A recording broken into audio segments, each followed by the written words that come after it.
All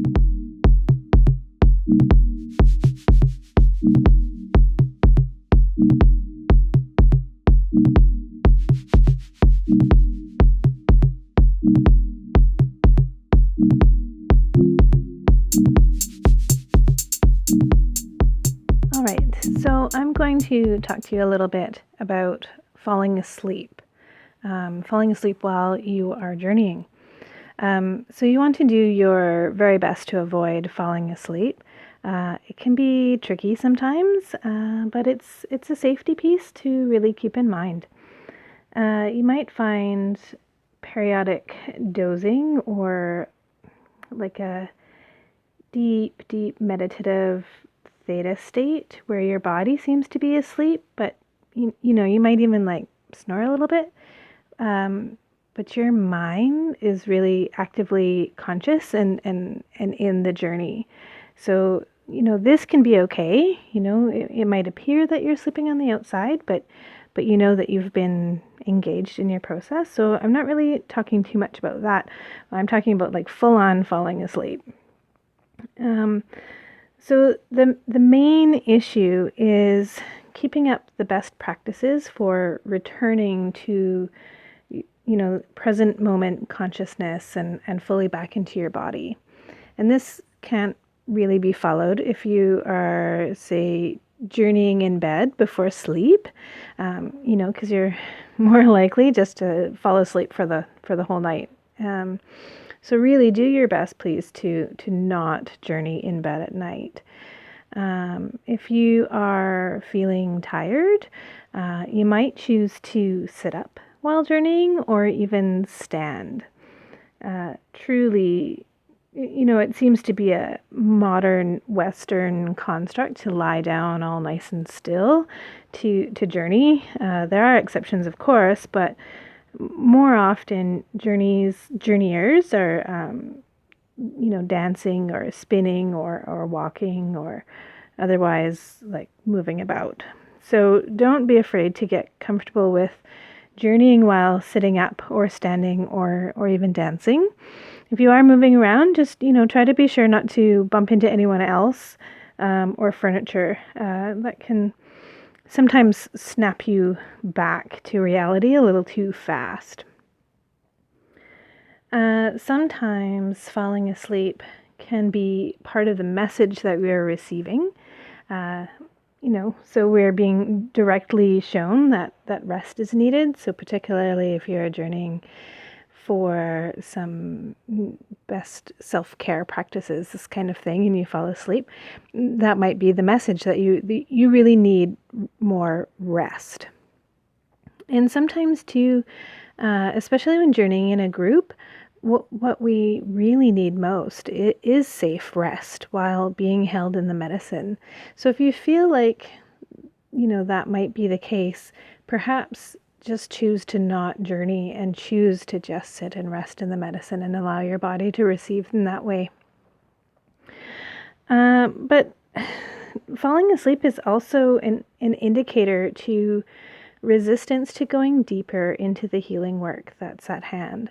So either consciously or unconsciously, if we aren't ready or 100% willing to truly take things to the next level on our healing path, our body will avoid it by falling asleep.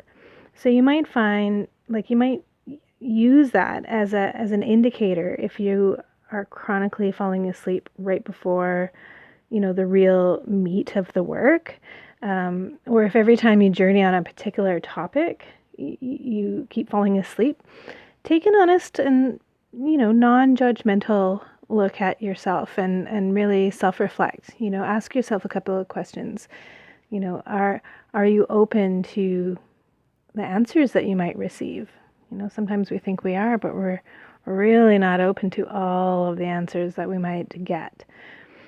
You can ask yourself, do you have any fears you are trying to keep tucked away? You're trying not to look at them, but really you have a fear or a concern.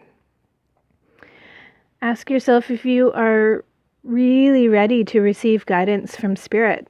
So there's a lot of us out there who are very headstrong, and we are all wise beings, and sometimes our ego can get in the way. So check in and make sure that you're really ready to receive guidance from a source that is not of yourself. And look too to see if there's any resistance to looking deeper in a raw and honest way.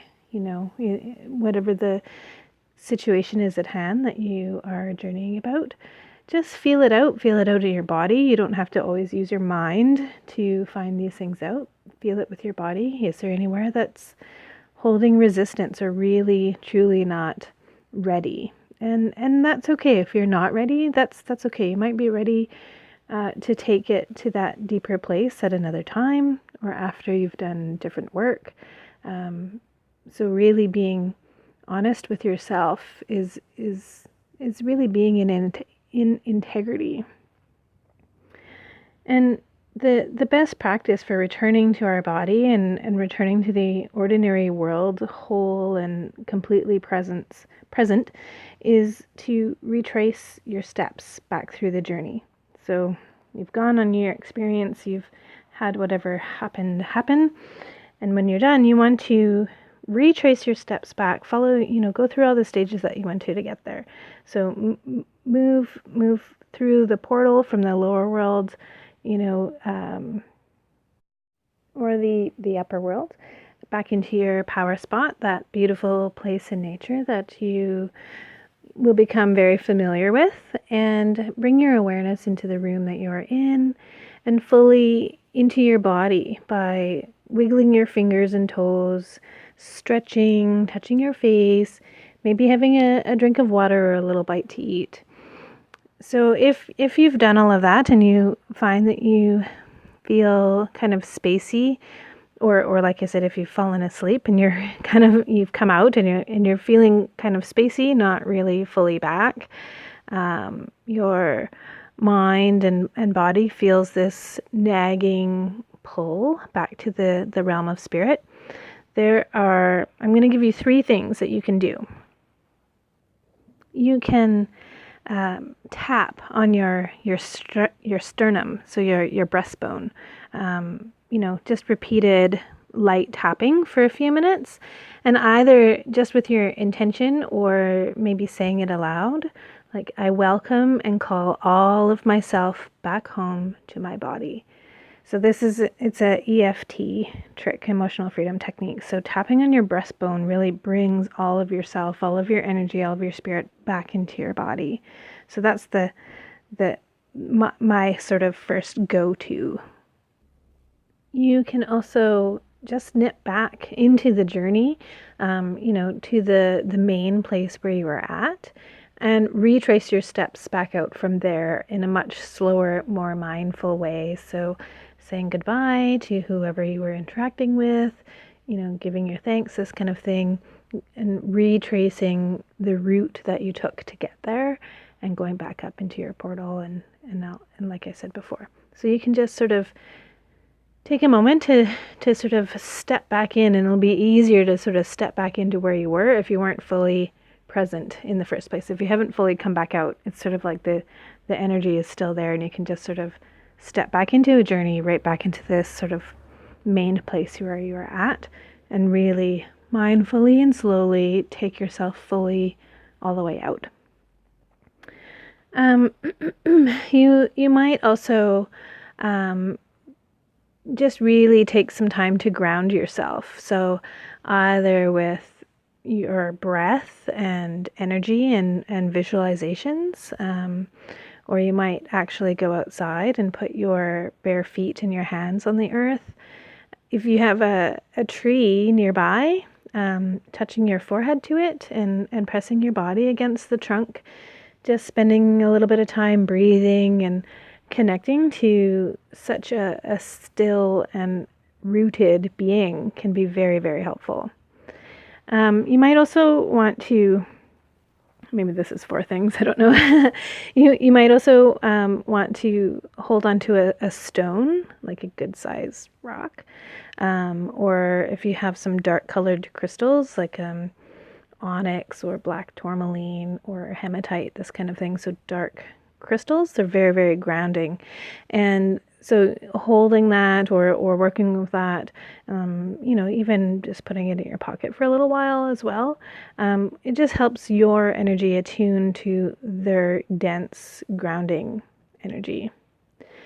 So do your best to avoid falling asleep, but if you do, don't panic.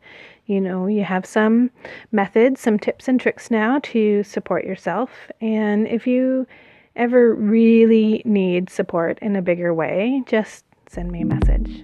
Okay, bye for now.